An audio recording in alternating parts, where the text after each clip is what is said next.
Welcome, heathens and witches, to the Horn and Cauldron podcast pub chat. Yeah, I know. It's been like a while since we've done the pub chat thing. Okay, so, like, no excuses. I was just lazy.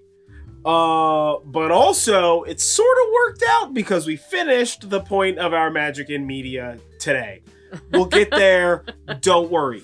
Either way, I'm John Norgrove. This is Julie Norgrove. If you're listening to this on your podcast network of choice, don't forget to leave us a review or visit us on social media and say howdy doody or whatever. Ahoy hoy, like we were supposed to answer telephones with. Ahoy hoy. Less fun, but I get it. I do, right? But and then also, if you're watching us on YouTube, don't forget to like this video, comment below, share this video, subscribe, tell your friends how awesome we are, and then make us their problem as well. Spread. Resistance is futile, so you'll get it. So today on Pub Chat, we've got the standard issue, we've got some questions, we've got some stories times, and we've got some magics and some medias. That's right. So let's hit the deck running on this one. The question for today is, I'm sorry, I just had to like refocus my eyes so I could read that far away because I'm not really set up for that right now. I don't have my glasses on. Can I use a spell or ritual that I found online? Well, can the proverbial eye? Absolutely. We talked about this in our technomancy episode that we did recently. Technomancy? No. No, that's not how you say that. No, not at all. Not even a little bit. So we talked about how there are some people that are like, no, you have to only get stuff from like paper. But yes, absolutely. You know that books are also online, right? Yes. Ah, fascinating. And many books are written digitally and then printed physically. Yeah. So, you know. Well, okay. Even if it was written physically, how do they think it was printed? I don't know. But there are a lot of people that feel that they can only do spells that are found in a book. But absolutely you can use spells or rituals that you find online. Basically, a spell is a magical recipe. And really the difference between using something you found in a book versus online is that the person online may not be a published author. That's it. Yeah. That's again, literally except for all them sweet online books. Yeah, there are a bunch of like published authors that you can find spells online for, and that doesn't mean just because you're somebody who's there are also a bunch of published authors that are talking out the side of their head, and have literally ruined their careers by publishing books that are made of BS. Let me tell you what, I can think of some New York Times bestsellers from the mid-90s that were pretty fiercely racist and talked about racism in a very scientific way. Yeah. If you know what I'm talking about, you're probably angry, because every time I think about it, I am. And if you don't, then it's probably best you not know any of that. Yeah. Because it's bad. So really that somebody is a published author doesn't actually give them some sort of authenticity or credence to quality. Yeah, exactly. Or any sort of accreditation, if you will. Yeah. So think of spells as like a magical recipe. So like when I look for a recipe, like I was just searching for recipes for a birthday cake that I wanted to make for myself. And I usually look at a few recipes to find the recipe that I like the most. And then I use that recipe and I might like add or remove ingredients or techniques to achieve the results that I want. And really, you can do the same thing with spells that you find online. Yeah. You look at a few options, you see what works for people, you get inspired. This is in fact how I write the spells for the I stuff can that confidently we do. say I have never looked at a recipe and been like, this is the only recipe I'm going to use, gangster. Like, not even once. Not even once. Yeah. Like, I always look up multiple recipes. And honestly, you know what? Most of the time what I do is I look up multiple recipes and then flip it and wing it anyway. You know what I'm saying? Like, Yeah, and I use spells that I find, rituals that I find online as inspiration, and then I write my own spell. Oh, totally. But yeah. Obviously that's for spells that I'm doing for this, but like if I'm doing a spell for myself that isn't necessarily something that I'm quote unquote writing myself, or something that's for this podcast. Like I have and will again in the future use spells and rituals that other people have created. There's nothing wrong with that. Oh, totally. Yeah. I mean, like, I definitely use, like, spells and rituals that other people have written as inspiration, um, to sort of, like, make my own thing. Whether it comes from online or a book has literally no bearing on reality whatsoever. Um, Even technically, if it's an original source book, it had to exist in a digital format at some point in time for the printers to print it in the book that you picked up at the library. Yeah. So, like, just because it touched a computer, shenanigans is ferociously insane from my point of view. Like, if that's your thing, like, that's fine. Gangster, rock and roll. Like, you do you, my guy. But, like, at the same time, like, it doesn't matter.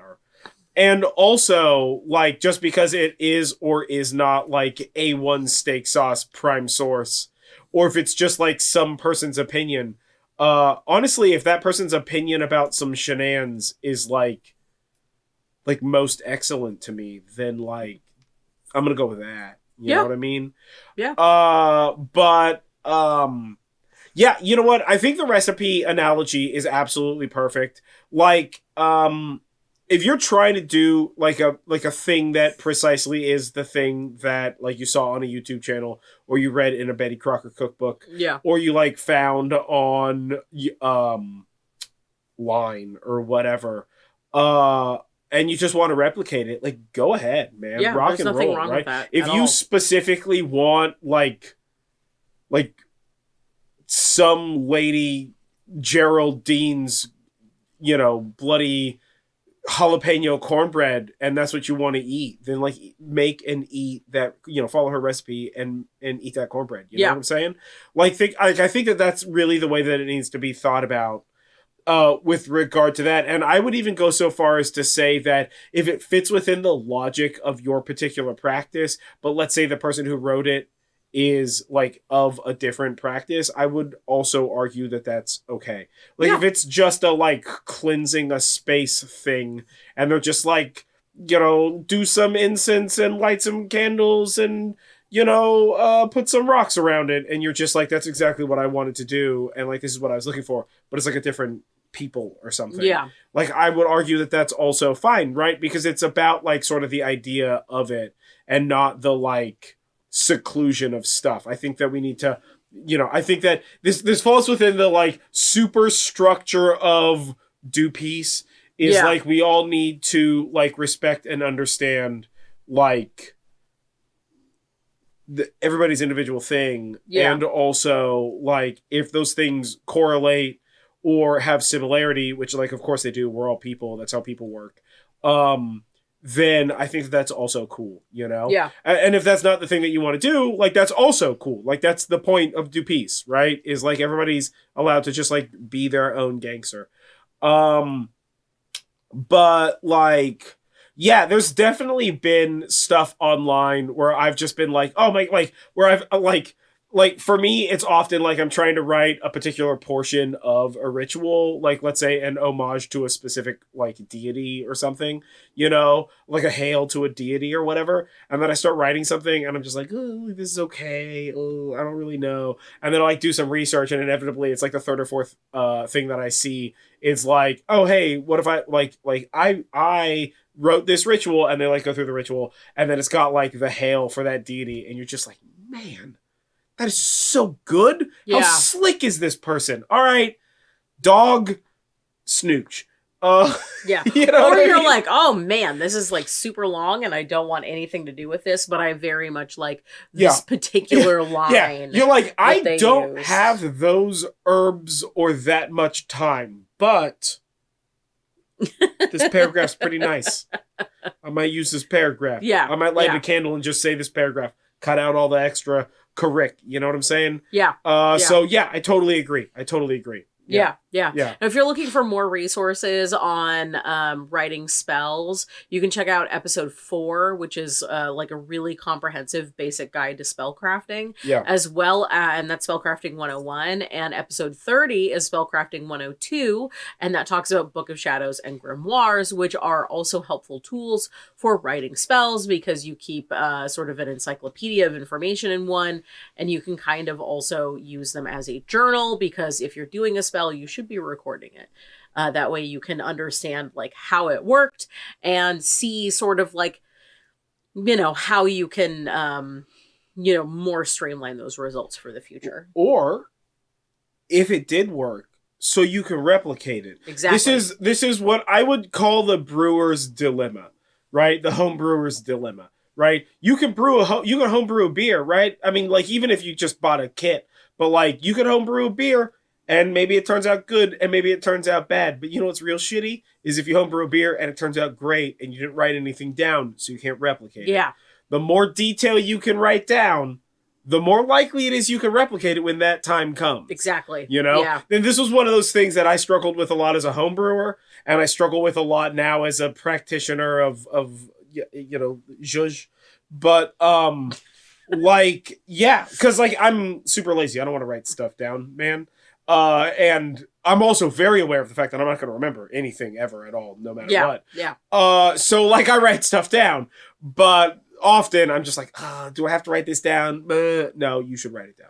You should definitely write definitely write it down. Yeah. Whether that's writing it down like on paper or doing it electronically, definitely write it down because otherwise you're not going to remember, you're not going to know, you're going to guess, and it's going to get frustrating. But also you're not going to remember like the results of said spell, which is also something that can be frustrating because you're like, okay, well, when do I know? Well, and if you wrote this big spell and in the spell you were asking for cumin, but like that particular day you had ran out of cumin in the house because you didn't have any cumin. The next time you do and it resulted well. And the next time you do the spell, like now you know, like, all right, well, it ended good when I didn't add cumin, so like, what's up? You know what I'm saying? So again, It's like recipe. It's like home brewing. Yeah. You know, record. So that way you you know, you can continue to iterate and improve or repeat when successful. Right? It's the scientific thing. So next up is story time. Yeah. And today we are going to talk about Rasputin. Yeah. So we recently watched the King's Man movie, and in it, Rasputin is a character, and he is a wild character. He is a bunch of a person. And we were talking about him while watching the movie, and I thought, you know what? We should talk about Rasputin here. And the why for that, for any of you that are not that are not in the loop here, is that Rasputin is a very popular historical figure, particularly in Russia, but like throughout the world as well. And there's a ton of rumors for who Rasputin was and what he did and how he did that stuff. And there's a lot of rumors that he did things magically and that he was also, you know, maybe in a deal with the devil. So we're going to kind of break some of that stuff down and we're going to talk about it. And this isn't to say that we're debunking him, but just that we're kind of going over some of the basics. The rumors about Rasputin are so widespread and really like pretty different depending on the circumstances that you're getting stuff from. And it's long enough ago that we don't really know for sure. You know, so there was a few different things about Rasputin in particular that are quite interesting from like a magic sort of view. And so I think the way that we're going to approach this is that like this time we're just kind of sort of gonna like, we're going to go over the like weird esoteric magical sort of questiony stuff to give you like the insane backbone. And then the next time we're just going to do like TLDR on the tale of Rasputin. Yeah. So we're doing this a little backwards than we did the last one. But the reason why is that if we tell you the tale of Rasputin, it means we either got to fleck this stuff in with a bit more context, or we're going to tell you the tale and then tell you extraordinary stuff. Whereas I feel like often you hear about Rasputin's extraordinary, crazy stuff first, and then the story second. Yes. Right? Yeah. So first, extraordinary stuff. And also his extraordinary talents, if you will, make a lot of sense once you start seeing the stories about what it is that he did and who he was and all that other stuff.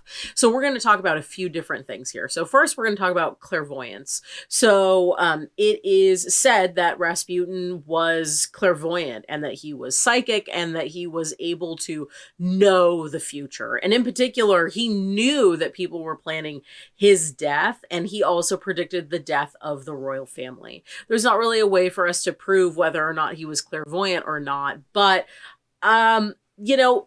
either he was very good at drawing conclusions from stuff, or he was like actually clairvoyant. Or he had spies, or like some homie who was definitely in the club of dudes who were just like, maybe murder this guy, was like also his homie and was just like, hey, I was in town today and like everybody wants to murder you. And he's just like, what? And they're just like, I don't know. So, clairvoyance. Yeah. Rasputin was also a faith healer. And this is something that comes up a lot in sort of the Christianity sphere of things, particularly in America. But faith healing can be kind of part of any sort of magical practice.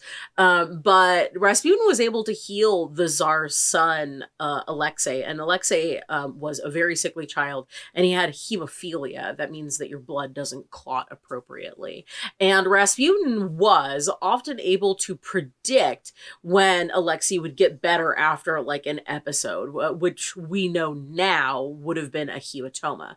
And this is tricky because we don't really know if he knew through some like divine concept or through clairvoyance or through psychic powers, or if he was just pretty good at figuring it out. There are people that think that he possibly was able to figure this out because aspirin was used as a pain reliever back then, because this was the early 1900s.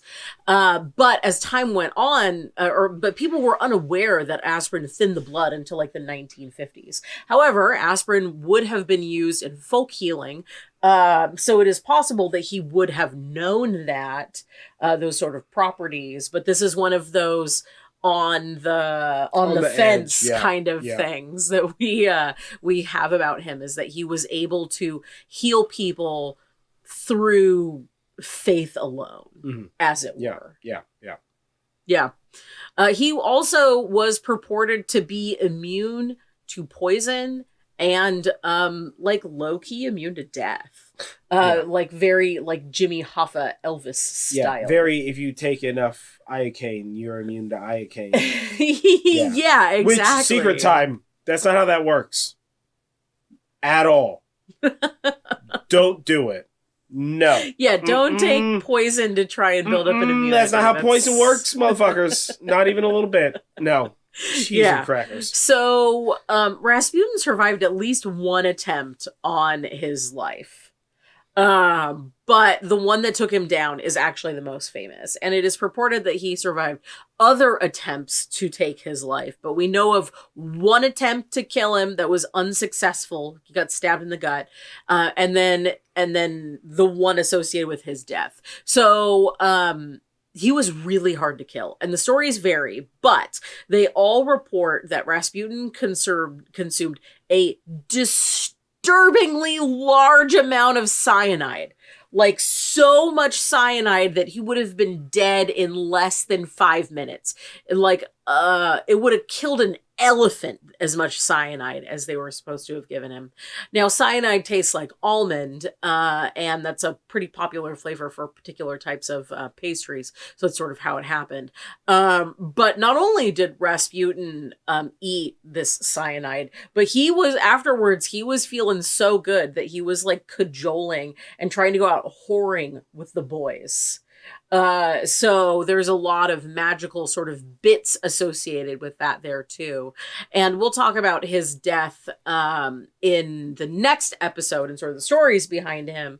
But we definitely have some immunity. This guy is taking potions, as it were. Yeah. Well, and you see that sort of like consuming huge amounts of poison thing. Yeah. In the Kingsman, when he consumes a bunch of poison and then just like immediately throws it up, right, because like theoretically none of it got into his system if it was just like super quick like that. So it's definitely that thing where like everything that he does where they're just like, well, you could be like, well, but also science, maybe, but also maybe definitely not. So like deal with that nightmare. Now the last and the weirdest thing that I want to talk about with Rasputin is that he was a part of a secret sect of the Russian Orthodox Church, and they were known for their wild rituals, and they were called klistis. Now, each member of this sect was considered a living god.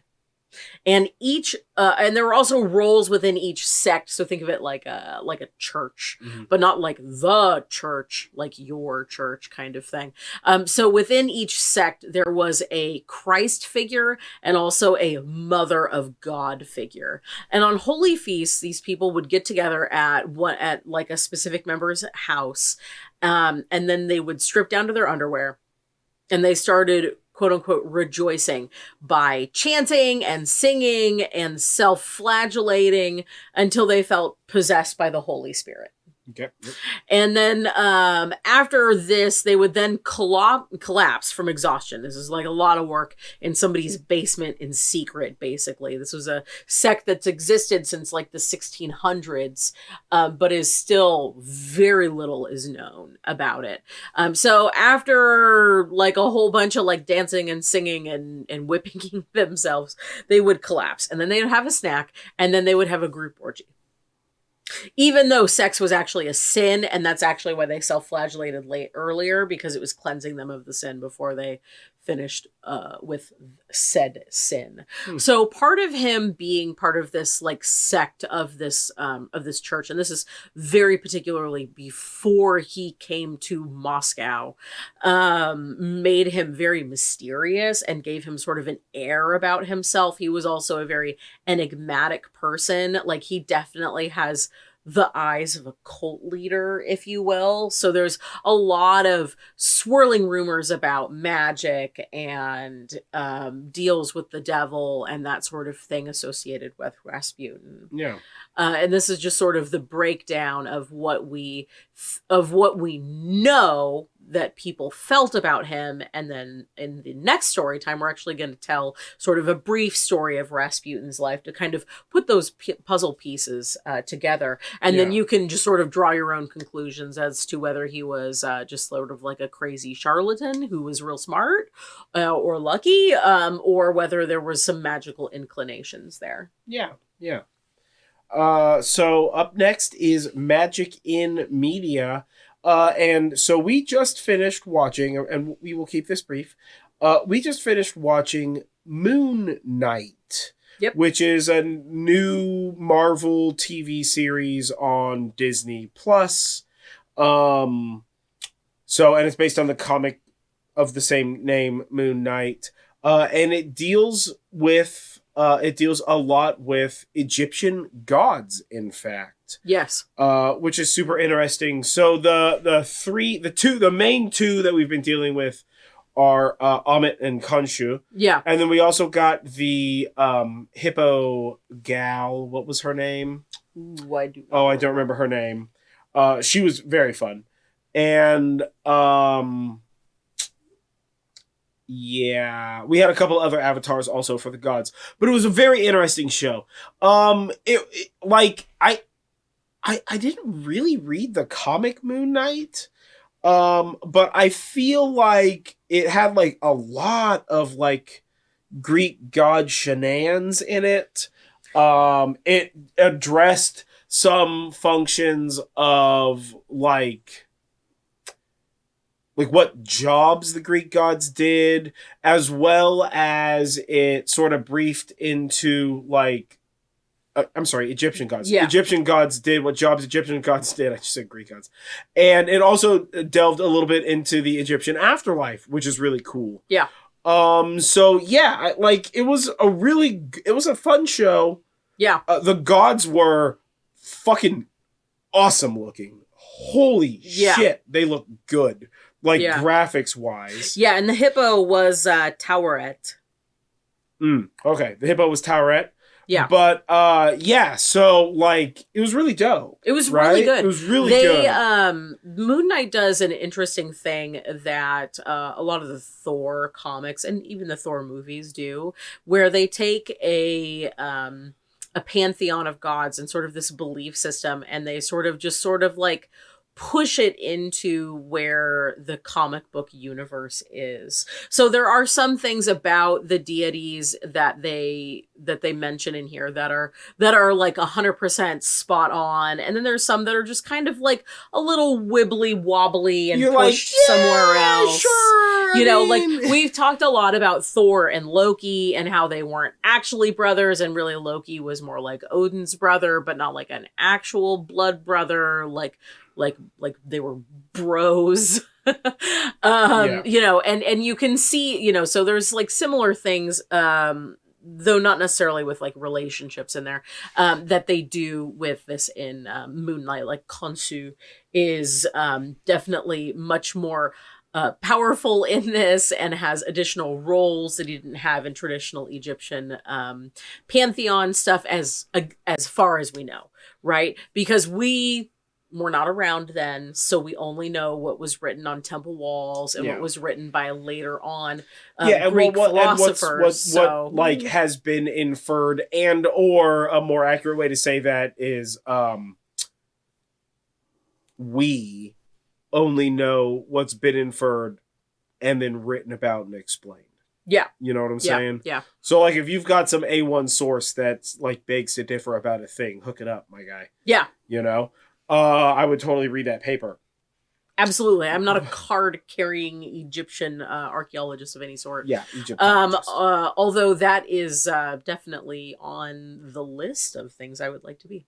But I thought this was great. It was very beautiful. Yeah, very pretty. I think that it did cool. a really, really good homage to the Egyptian pantheon in a way that Thor really nailed, and that the Eternals definitely did the opposite of nailing of when it comes to like the Greek gods, because the Eternals are sort of based off the Greek gods, but also not. They're not. Listen, the Eternals movie, we all pretend it doesn't exist. It's literally the worst thing ever. Probably best that way. Unless we want to talk about Robb Stark dating Cersei, and then it's pretty fantastic. Yeah, that's pretty funny. But I thought this was really great. I really liked the way that they did the magic. Also, this wasn't Thor were gods, but it's technology, because magic and technology are basically the same.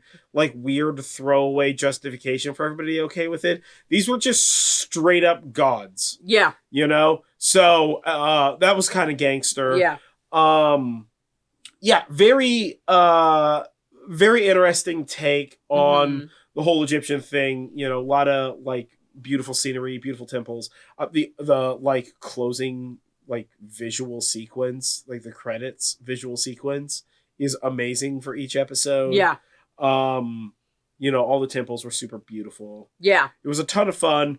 And again, it's fun because it hit at Egyptian gods, but not like, it wasn't like gods of Egypt. Like, this is raw. This is, you know. Yeah. Like it did a good job. And also it was, you know, like respectful, which is pretty gangster. Yeah. Because, again, gods of Egypt as the example, most things aren't very respectful, or are like violently inaccurate, or are like steeped in insanity to justify the plot or whatever. Yeah.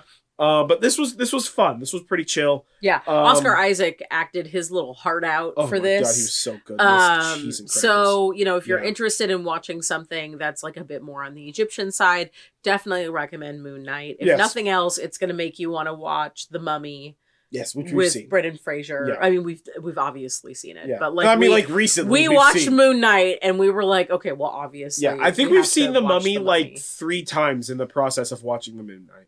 Easily. Because every time we watch it, I'm just like, and also Stargate. yeah, and Stargate. Several times. Yeah, so definitely enjoyed this. Yeah, 100%. Real fun stuff. Yeah.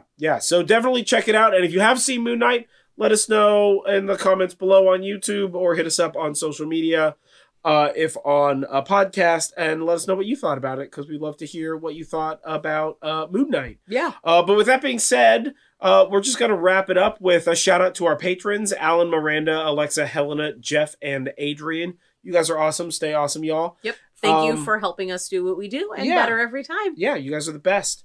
And then next up, our next episode is episode 38, which will come out sometime around next Monday, but it might be late because, whatever, real life. And it's going to be on We're still figuring out our schedules now that John has a different date. It's going to be on Kitchen Witchery. Yeah. Which is awesome. So that's the second one. Yeah, we're going to get Kitchen Witchery 102, for a lack of better words. Yep. So for that, and then after that, we will have the next pub chat, where you will get the abridged life and story of Rasputin. Yeah. And that's he is weird. It is weird, dude. Rasputin's a character.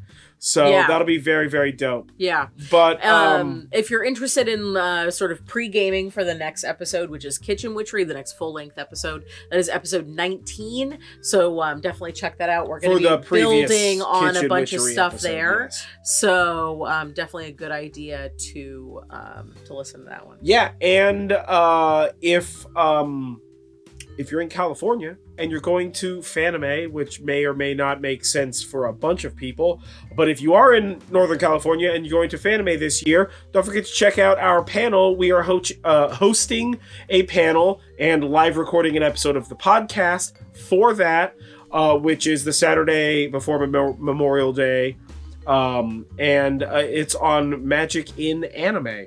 For our anime fans out there, because we're both huge anime fans. Yeah. But either way, I've been John Norgrove. This has been Julie Norgrove. This has been The Horn and Cauldron Podcast Pub Chat. And we will catch you guys on the flip side. Stay magical, folks. Yeah. And don't forget, breathe in self-confidence and breathe out self-doubt.